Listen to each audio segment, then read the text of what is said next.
전 이혼 경험이 있습니다. 그런데 전 남편 쪽에서 매우 어이없는 행동을 하는데 이야기 좀 들어주세요.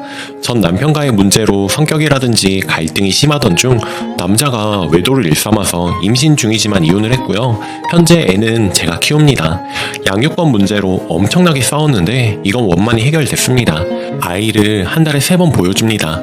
전 남편은 현재 그 여자랑 살림을 차렸고 애가 다음 달 돌인데 전 우리 가족들이랑 집에 모셔서 조촐히 돌잔치를 하려고 했습니다. 근데 아기 친할머니가 돌잔치를 거창하게도 하시려나 봅니다. 원래 대부분 MC 껴서 돌잔치 진행을 할 때 아기 엄마가 옆에 없으면 아무래도 모양새가 이상하지 않나요? 그래서 이야기를 했더니 그 행사 측에 미리 얘기를 해놨으니 걱정 말라고, 그리고 초대도 가족들과 가까운 친척만 모신다고 하더군요. 그래, 큰아들 첫 손주니까 어련하시겠어 했는데 알고 보니 모 뷔페에서 돌잔치를 한다더군요. 마침 그 뷔페에 행사 총괄로 있던 친구에게 물어보니 사람도 엄청나게 불렀던지 150명으로 잡았다고 합니다. 그런데 여기서 시겁한 건 저희 아들 엄마 이름에 그 여자 이름이 기재되어 있다고 합니다. 친구도 엄마 이름이 다르고 제가 별소리가 없으니 애 이름이 같은 줄 알았다니 멘붕도 이런 멘붕이 따로 없습니다. 지금은 애 할머니랑은 통화가 되지 않고 있고 통화하기 싫은 애 아빠한테 전화를 하니 그럼 네가 올래? 이러고 있습니다. 제가 올 것 아니면 아무 소리 하지 말아달래요. 아빠인데 미안한 게 많아 이렇게라도 해주고 싶다며 아빠로서 어쩌고 해대는데 말귀를 못 알아들어요. 애 안 보낸다 어쩐다 했지만 이런 것도 제가 법으로 싸울 때 불리해지는 상황이라 애 할머니가 이런 거에 아주 빠삭해요. 자기 딸 이혼 소송만 3년을 했거든요. 걸고 넘어질까봐 이러지도 저러지도 못하고 있습니다. 다다음 주에 돌잔치를 한다고 합니다. 더 열받는 건 전 남편 친척들이니 지인들은 제가 애 놓고 도망간 줄 압니다. 상대하기도 싫고 매번 대꾸해주기 싫어서 그냥 가만히 있었는데 돌잔치 깽판이라도 쳐야 되나요? 후기. 좋은 이야기도 아닌데 다시 한 번 더 글을 쓰게 되었네요. 예전에 저랑 계시던 변호사님과 상담을 나눈 뒤 방향을 잡았답니다. 결론은 제가 양육권을 갖고 있기 때문에 우려했던 양육권을 애 아빠 식구들이 뺏는다든지 이런 건 거의 불가능하다고 합니다. 또한 이 문제로 애 아빠한테 불리하게 작용하지만 도덕성의 문제로만 보일 수밖에 없다고 하네요. 한마디로 지금과 같이 크게 달라질 게 없다는 소리였죠. 상관이 없는 부분이며 난리 블루스를 쳐도 그쪽이 걸고 넘어지기엔 부족하고 제가 크게 타격 입기도 어렵고, 다만 양육권 문제가 아닌 다른 문제로 걸고 넘어질 수도 있다고 선택은 저의 몫이라고 합니다. 어쨌든 고민 끝에 돌잔치에 다녀왔습니다. 애 아빠에겐 간다고 미리 통보했는데 열받아서 그냥 한 소린 줄 알고 실행은 못할 줄 알았나 봐요. 그래 와 하더군요. 제가 그리 대범하지 못한 성격임을 그 사람은 압니다. 연애하고 결혼기간이 10년이 훌쩍 넘고 여러 문제들이 있을 시에도 자기가 좀 울상을 지으면 모든 걸 제가 감내해 왔으니까요. 제가 늘 이해하고 손해보던 쪽이라. 근데 이혼하고 소송하면서 겁이 없어졌네요. 자랑은 아니지만 아침 일찍이 애 할머니가 애 데리러 왔고 내보내고 친구랑 동반해 돌잔치에 갔습니다. 중간에 들어갔는데 애 할머니는 얼굴이 시퍼렇게 질렸고 그 딸들도 놀라서 당황하고 애 아빠는 제가 온 걸 늦게 봤던지 뒤늦게 발견하고 많이 놀랜 눈치더군요. 그 여잔 뭐 절 알아본 것인지 뭔지 신경을 안 쓰는 눈치였고 사람들은 전 줄 몰랐나 봐요. 근데 애가 절 보니까 칭얼 대더라고요. 힐끔힐끔 보는데 전부인인 건 웬만하게 친하게 지내던 사람들은 알고 있겠죠. 거의 돌잔치 끝나고 다들 식사를 본격적으로 하고 애 할머니는 저를 데리고 나가려 하더군요. 아기 안고 이제 되셨죠? 우리 애 데려갑니다. 하니 애 할머니 큰 소리 날까봐 노심초사 일단 알겠다며 절 밖으로 내보내려고 하고 애 고모 할머니인가 이모 할머니인가 저더러 너는 여기가 어디라고 왔냐 하네요. 뭐 어미 어쩌고 하는데 경향이 없어 잘 못 들었네요. 다시 들으니 애 버리고 제 살길 갔냐니 여기 왜 왔느냐고 하더군요. 사실 끝나고 아이 데리고 조용히 가려고 했습니다. 제가 그래도 이 사실을 알고 그 장소에 감으로써 이제 이딴 쇼하지 말라고 암묵적이게 겁 아닌 겁을 주고 싶었고 하면 한다 뭐 이런 모습을 보여주고 싶었거든요. 그런데 저 말을 들으니 정말 꼭지가 휙환이 돌던데 그때부턴 저도 그동안 쌓인 게 많았던지라 욱하더라고요.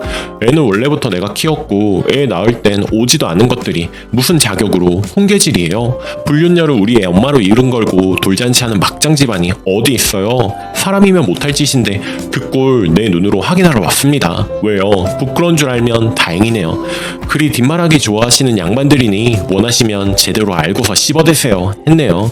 애아빠는 일단 조용히 나가서 얘기하자고 팔 붙들고 끌고 나가려고 했고 이에 함께 온 친구도 거들었습니다. 바람 펴서 이혼했으면 조용히나 살지 거짓말 해가며 이게 무슨 짓거리야 하며 싸붙이니 똥 마려운 사람처럼 안절부절 못하더군요. 사람들은 웅성대기 시작하고 애 아빠랑 사는 그 여자 눈치 보고 제 입에서 불륜녀 하며 우리 애 엄마 이름으로 돌잔치까지 치르고 시선의 화살이 그 여자에게 갔으니 얼마나 화끈거렸겠나 생각이 되네요. 그 여자는 화가 났던지 뭐 했던지 여보세요 나가서 얘기하세요 하는데 진짜 지금 생각하면 뺨이라도 한 대 올릴 걸 그랬다는 생각이 드네요. 사람 때릴 뻔했습니다. 옛날에 그 분노가 다시 치밀어 올라서 창피한 줄은 아는 거야? 바람 펴서 이혼시킨 것도 모자라 네가 우리의 엄마로 가당치도 않지. 너 자존심이란 게 없는 거지? 이렇게까지 하고 싶은 거니? 참 네 애비는 아니야. 여기 왔으면 한번 불러봐라. 유부남이랑 놀아나서 우리의 엄마인 척하는 거 보러 온 네 엄마 얼굴 좀 보자 했더니 지도 열받았던지 싸우려고 들더군요. 다들 말리는 분위기였지만 지금 생각해보면 그 여잔 자기 친구들 몇 명만 부른 듯 했습니다. 부모님께서 안 계신지 계신지는 모르겠지만 그 자리엔 없던 걸로 생각이 됩니다. 할머니는 고소할 거라고 속알머리가 바가지네 얘기하길래 마음대로 하시고 애 보여주는 것도 감지덕지 할 텐데 그마저도 포기하시겠다면 기꺼이 응해드리겠다며 저 여자랑 살림을 차렸건 뭐건 상관없지만 내가 법적으로든 뭐든 엄마인데 나 속여가며 애한테 부끄럽지도 않느냐고 애 앞에서 쇼들 하신다. 나 하나 병신 맞는 것도 모자라 내 새끼 쇼시키고 딸들 줄줄이 소세지로 이혼시킨 건 알지만 부끄러움을 좀 아세요 하고 나왔습니다. 미쳤다고 합니다. 미친 건 당신들이지 다시 내볼 생각 말라고 했습니다. 제가 극도로 흥분 상태였는데 나름 침착하게 대응하고 큰 소리 오가면 아기 놀랄까봐 최대한 목소리 안 높이려고 애를 먹었습니다. 거기 직원들도 벙쪄서 구경하고 애 안고 나오는데 부들부들 거렸습니다. 제가 잘못했건 뭐 했건 속은 시원합니다. 지본이 긴장이 풀렸던지 눈물부터 터지고 운전도 친구가 대신해줘서 멍하니 집에 오긴 왔는데 아기한테도 미안하고 뭔가 복잡한데 말로 표현이 안 되더군요. 나중에 거기 일하는 친구 말로는 해산되고 애 할머니 울고 다들 이게 무슨 일이냐며 웅성거리고 혀만 차다가 다들 떠났다네요. 어제까지도 폭탄 전화 오고 문자 오고 난리도 아니었습니다. 다 씹어버리고 이제 나한테 할 얘기 있으면 변호사한테 하라고 해버렸네요. 참 제 인생에 별일이 다 있네요. 하지만 이제부터 못할 일이 없을 것 같습니다. 응원 모두 감사했습니다. 두 번째 사연. 안녕하세요. 저는 이곳을 즐겨보는 33살 주부였습니다. 글을 쓴 이유는 많은 분이 신랑 잘못으로 하는 이혼임에도 감정적으로 대처하시길래 속상해서 글을 써봅니다. 엿먹이는 걸로 충분하다고 생각하지 마세요. 있는 재산 다 끌고 나오는 게 최고의 빅엿입니다. 저 힘있는 친정도 없고 지방대 4년제 졸업을 해 작은 회사 다닌 지 6년.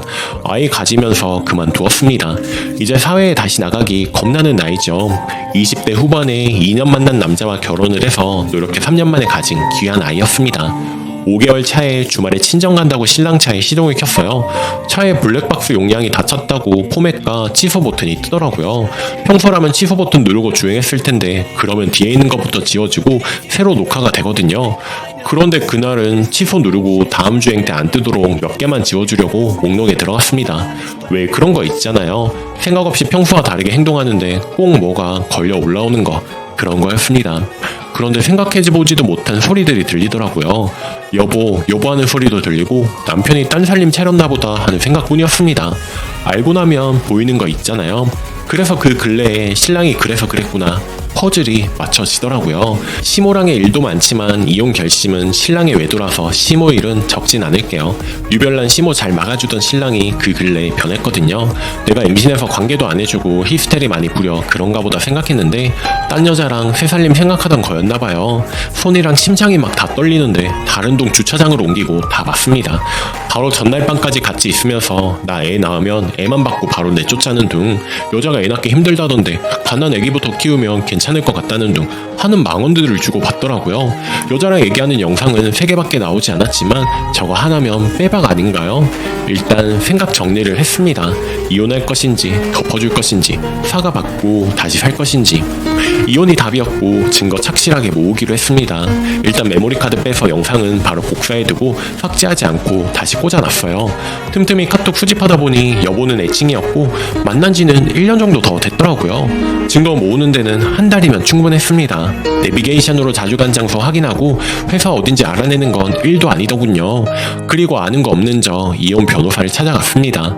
이런데 글 써서 조언 구하실 시간에 마음 먹으셨으면 변호사 찾아가라고 말씀드리고 싶네요.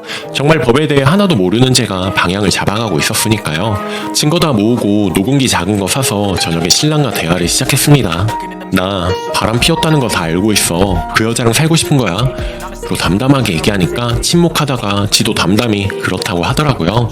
일단 친권 양육권 포기해주고 양육비 일시금으로 주면 이혼해주겠다고 했더니 주저없이 알겠다고 하더군요. 그리고 지나간 일들을 사과받고 싶어 술 마시고 관계 강요한 거, 시어머니 힘들게 할 때 같이 힘들게 한 거 사과해줘. 그랬더니 이혼해준다는 말에 신나서 미안하다 하더라고요. 그리고 상간녀에게 카톡을 했습니다.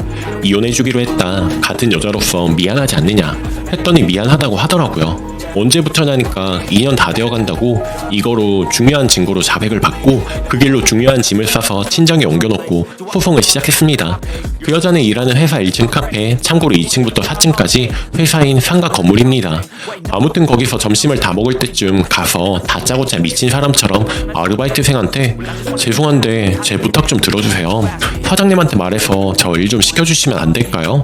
땡땡에 누구가 내 남편이랑 바람났는데 이혼 당하게 생겼어요. 이렇게라도 불편하게 해주고 싶어요. 그러면서 엉엉 울었습니다. 쫓겨났고 그 길로 신랑 회사 찾아가서 나 버리지 말고 자는 게 그리 좋으냐고, 혹시 걔도 임신시켰냐고 또 펑펑 울고 소란을 피웠죠. 소문은 빨랐습니다. 일주일 만에 그 여자가 전화오고 시모 전화오고 지나고 보니 신나네요. 시모 전화는 속 좀 긁었습니다. 남자가 한 번쯤 그럴 수도 있지. 그래서 바람도 유전인가 봐요. 어머니 몸 아무 때나 굴리셔서 낳은 아들인 거예요. 했더니 그때부터 쌍욕을 시전. 녹음 버튼을 누르고 왜 그러세요? 어떻게 그런 말씀을, 이런 대답만 하면서 우는 척 했네요. 여자 전화에 소송 겁니다 하고 차단을 했더니 며칠 뒤 상간녀 부모가 연락이 오더라고요. 감사하게도 먹고 살만한 집 자녀분이시더라고요. 5천 줄 테니 소송 말라고 하더군요. 아마 고소하면 5천도 못 받겠지만 1억 주면 생각해본다고 하고 끊고 차단을 했습니다. 그 사이에 신랑이 친정으로 와서 푸닥거리 한번 했고 그때 아이는 잃게 되었습니다. 정황이 저한테 유리한 것밖에 없어서 재산 반에 1억 정도 그리고 풍비 박살을 내버렸습니다. 이혼 끝나고 현재 상간녀에게 소송 중이에요. 당연히 이기겠죠. 증거가 빼박이라. 글이 길죠. 아무것도 모르고 가진 게 없어도 등신같이 떠밀려 나오지 마세요. 이혼녀 타이틀 붙였지만 어차피 혼자 살 건데요. 이만큼 해낸 내가 뭔들 못하겠어요. 식당 일을 해서라도 이 한 몸 건사할 수 있습니다. 풍기문란으로 둘 다 회사에서 잘리고 전 남편은 상간녀에게 차이고 저는 재산이 불었네요. 싱글맘 이혼자분 모두 더 행복해지셨으면 좋겠네요. 추가. 간통은 형사사건 상간녀 위자료 청구 소송은 민사사건. 간통은 폐지됐고 형사사건은 한 번 접수하면 물릴 수가 없대요. 제가 현재 진행하고 있는 건 민사사건인 상간녀 손해배상 위자료 청구고요. 제일 중요한 건 상간녀가 유부남인지 알고 만났느냐 모르고 만났느냐예요. 그리고 그 증거, 그게 제일 중요해서 감정적으로 엎으면 바람난 것들이 준비를 해서 은폐할 수도 있으니 감정적 대처가 아니셨으면 해서 이 글을 썼습니다. 신랑은 접근 금지 상태고 민사는 취소할 수 있어서 최대한 천천히 진행 중입니다. 피 말리려고 하는 거라서요. 증거랑 정황에 따라 작게는 몇백, 많아봐야 1, 2천 받아요. 변호사 상담만 받는 건 무료고 사람 힘들게 부담 주지 않아요. 그것만으로도 많은 도움이 됐고 저는 세 분의 변호사 사무실 방문 후 두 번째 변호사님께 맡겼습니다. 상대방의 동의 없는 녹음은 증거 제출이 안 되긴 하지만 변호사님이 알아서 해주실 거예요. 상간녀 부모가 1억 준다고 치아 부탁한다는 연락을 받았고 저는 1억 5천으로 올렸으며 사실 치아해줄 생각도 없습니다. 이 글이 이슈가 되면 1, 2주 내로 그 여자도 보게 될 수도 있겠죠. 지역은 안 써도 카페랑 직장에서 그런 여자가 많지 않으니 땡땡땡씨 난 우리 아가도 너희 때문에 잃었어. 내 속에서 생명이 하나 죽었다고. 너희랑 난 살인 방관자야. 죄를 지었으니 벌을 받아야지. 내가 치아해줄 마음이 없지만 그래도 희망을 품고 계속 설득해봐야 하지 않겠어? 네 여자고시 끝날 때까지 상간녀 꼬리표가 법적으로 따라다닐 텐데 제발 오래오래 건강해서 꼬리표 오래도록 붙이고 다니길 바래. 아 그리고 오해하게 글 쓴 점 사과드립니다. 유산이란 단어는 피하고 싶었어요. 5개월 차에 알아서 소송 진행하면 많이 큰 아이라 제 기준엔 사산에 가까웠거든요. 죽도록 힘들고 피눈물을 흘렸지만 더 이상 슬퍼하지 않으려고요. 그 인간들 때문에 제 인생이 망가진다면 너무 억울할 것 같아서요. 앞으로는 제 행복만 생각하면서 살겠습니다. 감사합니다. 댓글: 아이 잃으신 거는 정말 뭐라 위로 드릴 수 없지만 너무 통쾌하게 남편이며 상간녀며 제대로 물먹이신 건 정말 잘하셨습니다. 먼저 간 아이를 위해서라도 당당해지세요. 글쓴이 힘내세요. 댓글이: 애 낳으면 애만 뺏고 쫓아내자고 했다니 내 피가 거꾸로 솟네. 인간인가? 글쓴이 힘내세요. 오늘의 사연은 여기까지입니다. 여러분은 어떻게 생각하시나요? 오늘도 낭만캐스터와 함께 행복한 하루 보내세요. 감사합니다.